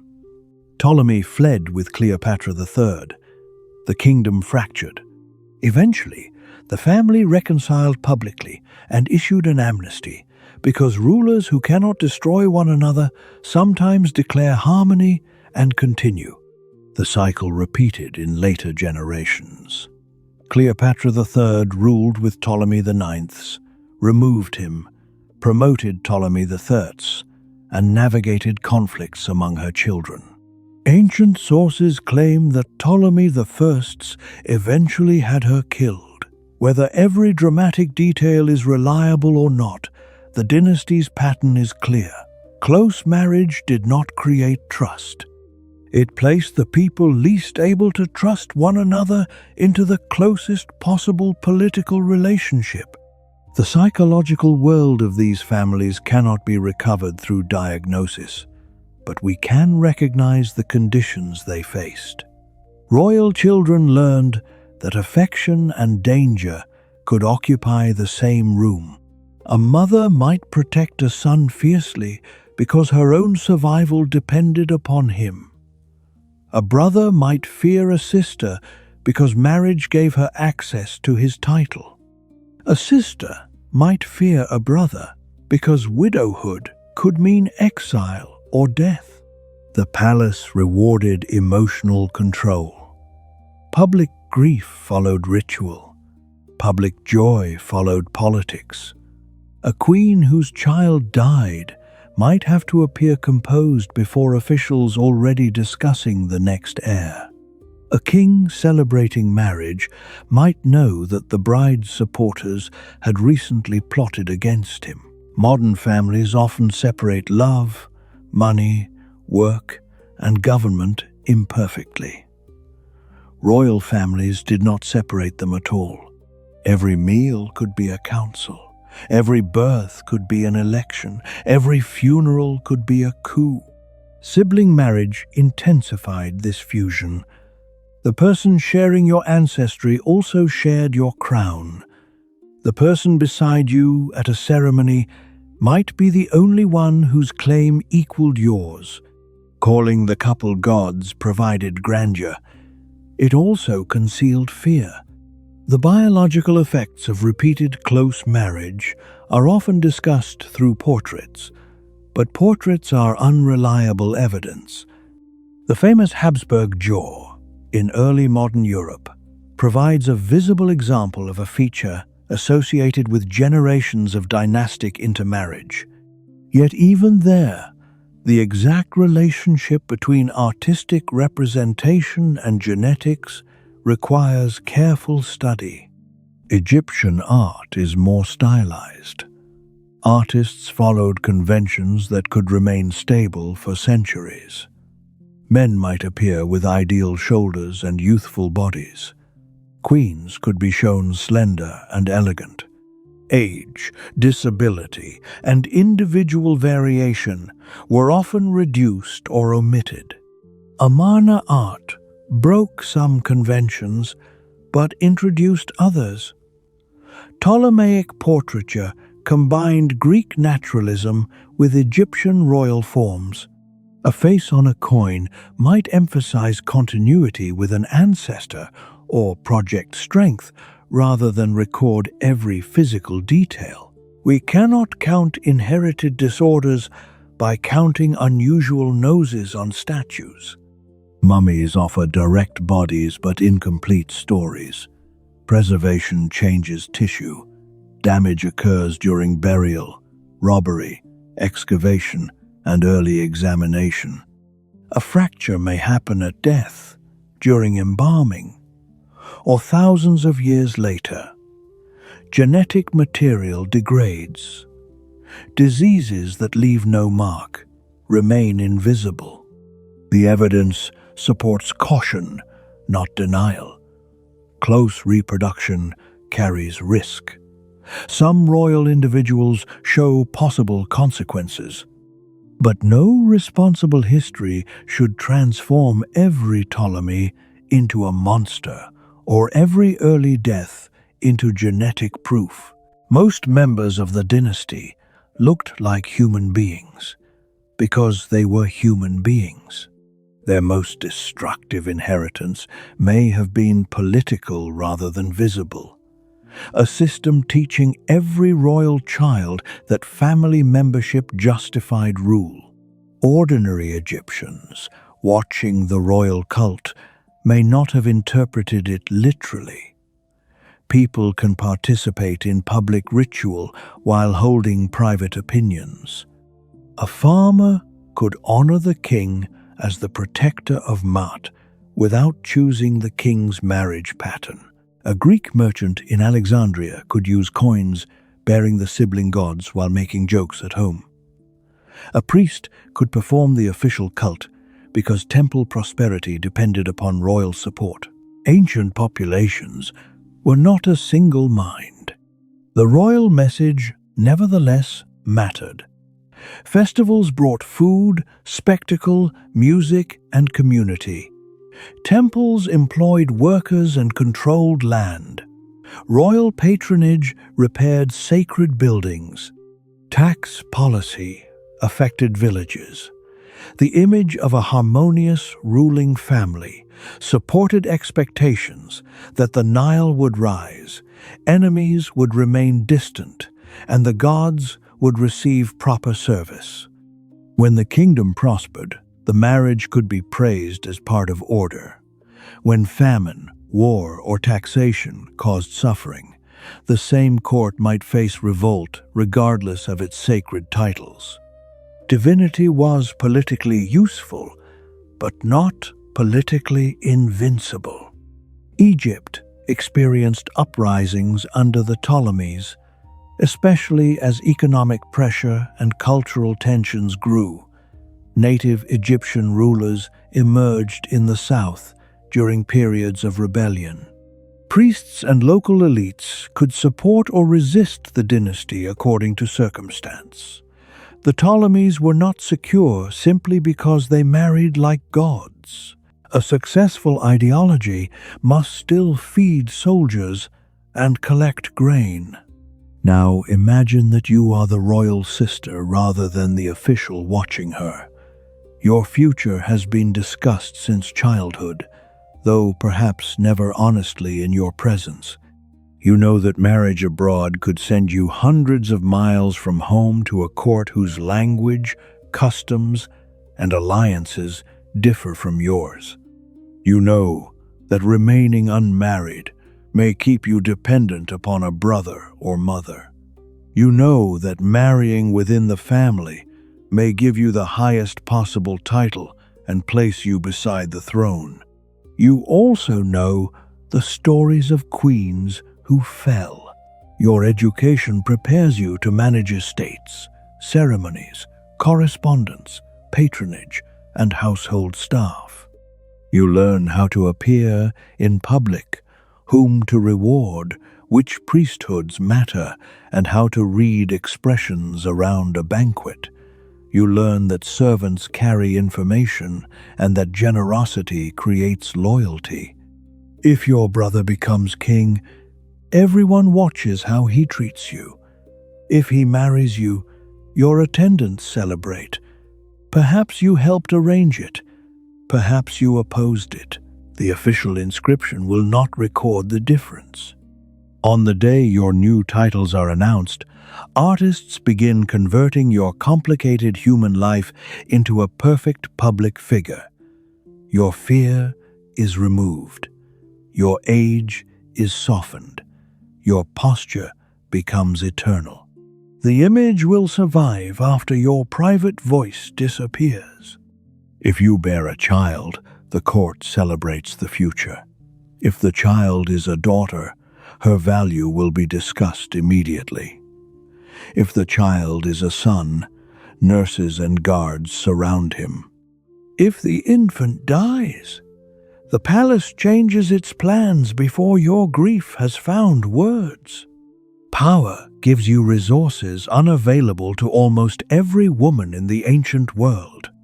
It also ensures that almost nothing happening to your body belongs only to you. The sister wife stands closer to the center than anyone and has less space to step away. Now imagine that you are her brother. You inherited a throne surrounded by men who congratulate you while calculating how long you will hold it. Your sister carries the same parents, the same dynastic name, and perhaps a stronger ceremonial title through her mother. If she marries a general, that general becomes dangerous. If she marries a foreign king, her children may return with an army. If she remains unattached, courtiers may gather around her. Marriage offers a solution. Place her beside you, share the public image, turn a possible rival into a queen whose authority supports your own. The solution works if interests remain aligned. If they do not, you have brought the rival into the most intimate chambers of government. This calculation is cold, but monarchy repeatedly demands cold calculations from people whose relationships are not cold. A king may love his sister and still fear her claim. A queen may protect her brother and still prepare for the possibility that he will remove her. Affection does not erase structure. The modern observer asks how a brother could marry a sister. The ancient ruler may have asked how he could afford not to. The answer changed when Rome absorbed Egypt. Roman law generally prohibited sibling marriage, though local practices and legal transitions took time. The imperial administration counted households, taxed property, and reshaped status. Christianity later transformed marriage rules and religious explanations further. The divine sibling couple lost its official place. Isis and Osiris continued to influence religion far beyond Egypt for centuries. But rulers no longer built the state around imitating their marriage in the same way. The old royal unions became stories used by outsiders to define a vanished civilization.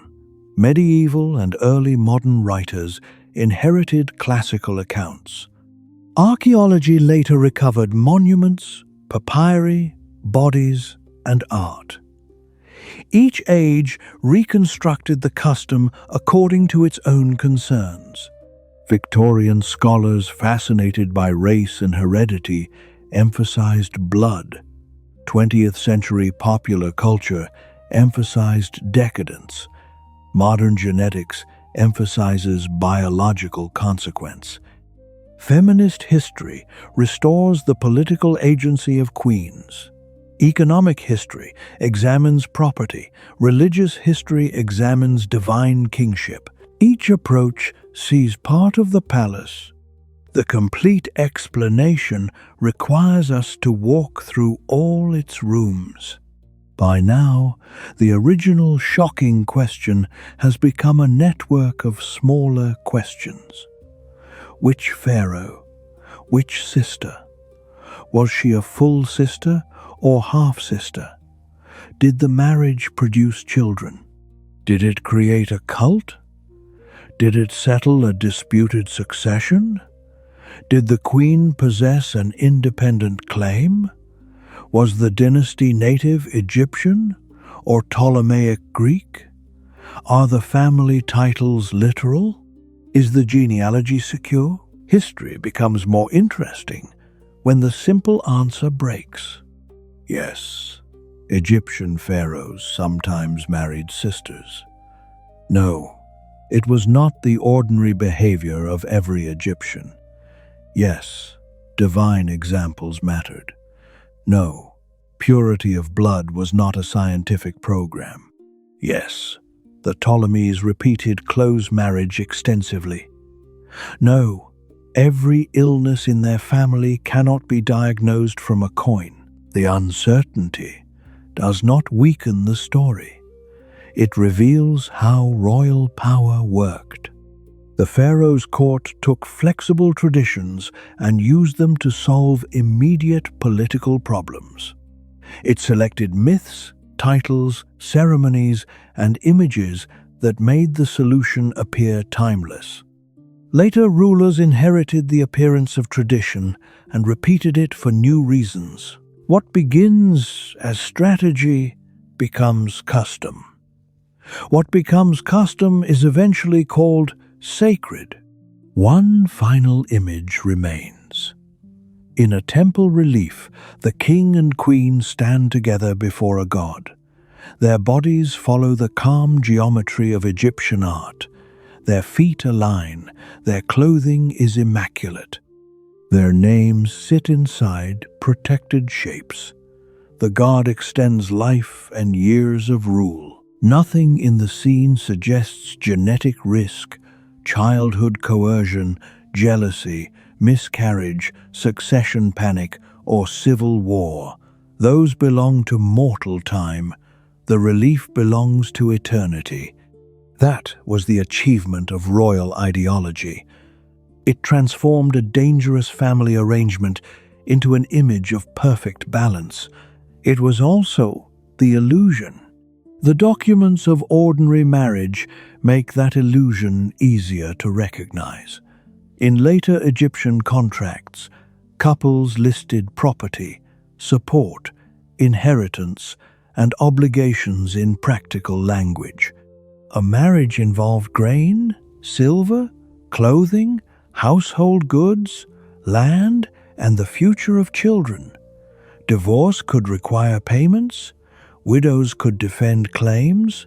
The sacred beauty of royal art existed beside an administrative world of exact quantities. Royal marriages had the same material foundation on a larger scale, even when official texts preferred divine language.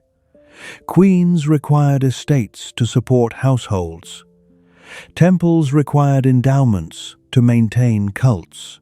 Festivals required grain, wine, animals, textiles, incense, oil, labor, and transport. Deifying a sister wife created an institution with expenses. When Arsinoe II received cult honors, Her memory entered the economy. Priests needed support. Offerings moved through temples. Officials recorded royal commands. Tax and land arrangements could attach her cult to places far from Alexandria. The divine marriage became visible in fields, ports, and ledgers. This practical machinery explains why ideology could last. People did not encounter the sibling gods only as an abstract claim. They encountered buildings, employment, festivals, coins, and official names. The dynasty placed itself inside daily exchange. And still, the ordinary household followed its own needs. A potter wanted a capable partner. A farming family needed labor and allies. A widow wanted legal security. A young couple might be attracted to one another or guided by relatives. Their marriage did not require them to become Isis and Osiris. The difference between palace and village was not a difference between people who understood family and people who did not. It was a difference between a household organized to survive and a household organized to rule. Even the idea of keeping power inside the family contained a hidden weakness. A dynasty needs outsiders. It needs generals, priests, governors, scribes, financiers, diplomats, nurses, tutors, craftspeople, and soldiers. If rulers trust only relatives, administration suffers. If they trust outsiders, those outsiders gain influence and may become rivals. Marriage is one way to turn an outsider into family. Sibling marriage does the opposite. It keeps the highest partnership closed and leaves talented outsiders permanently below the royal line. The Ptolemies balanced this by relying heavily upon Greek and Macedonian officials while keeping the throne within the dynasty. Egyptian priests provided local legitimacy. Mercenary armies provided force. Alexandria provided wealth and culture. The system worked impressively for generations, but tensions accumulated among the Greek elite, Egyptian population, royal family, and foreign powers.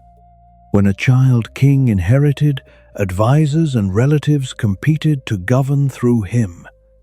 When a queen inherited, marriage to a brother could satisfy convention while leaving control uncertain. When siblings quarreled, each could claim the other had violated the harmony their marriage was supposed to embody. The union designed to exclude rivals sometimes produced two rulers, where one throne could barely support one. There were quieter personal consequences as well. Royal brothers and sisters may have known one another's weaknesses from childhood. The ceremonial distance that protected a king from ordinary people could not entirely exist between siblings raised in the same household. A sister might remember the frightened boy behind the crown. A brother might remember the ambitious girl before she became a goddess. That knowledge could create trust unavailable elsewhere. It could also create contempt. An outsider entering the palace needed years to learn its signals. A royal sibling already knew which servant carried messages, which tutor had shaped the king, which relative held a grievance, and which public expression concealed fear. As a political partner, she was uniquely prepared. As a political enemy, she was uniquely dangerous. The marriage, therefore, joined not only bloodlines, but information. Courts survive through controlled access. Who enters the bedchamber, who speaks during meals, who handles correspondence, and who sees the ruler ill, all matter. A sister wife could stand within barriers that excluded ministers and generals. Her influence might leave few official records because access works quietly. The absence of a surviving decree written in her voice does not mean she possessed none. Modern viewers often focus on whether the marriage was physically consummated because sex seems to provide the final proof that the relationship was real. Ancient politics did not always require that proof from us. A queen's title could be real without a surviving child. A joint cult could be powerful without affection. A ceremonial union could change succession, even if the spouses maintained separate private lives. Conversely, a sexual relationship might produce children without giving the woman equal political status. The sources preserve outcomes more readily than intimacy. They record titles, heirs, temples, and conflicts. They rarely record tenderness, reluctance, or private arrangements. That silence should remain part of the story.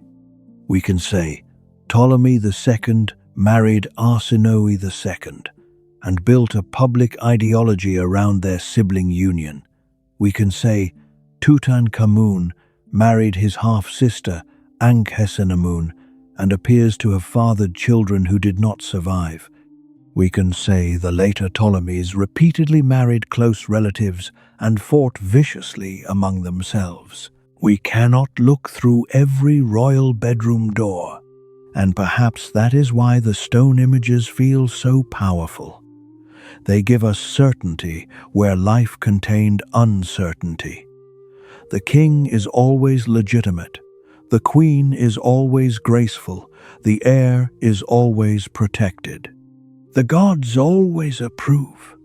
No artist was asked to carve the moment a royal couple learned that a pregnancy had ended. No temple required a scene of siblings arguing over appointments. No coin showed a queen calculating which son would keep her alive. Official art removed the cost of the system and displayed only its promise.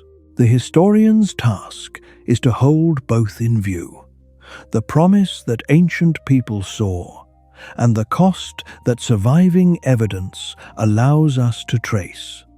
As the palace settles into silence, the carved royal couple remains awake in stone. Their bodies are youthful. Their crowns are perfect. Their marriage is eternal.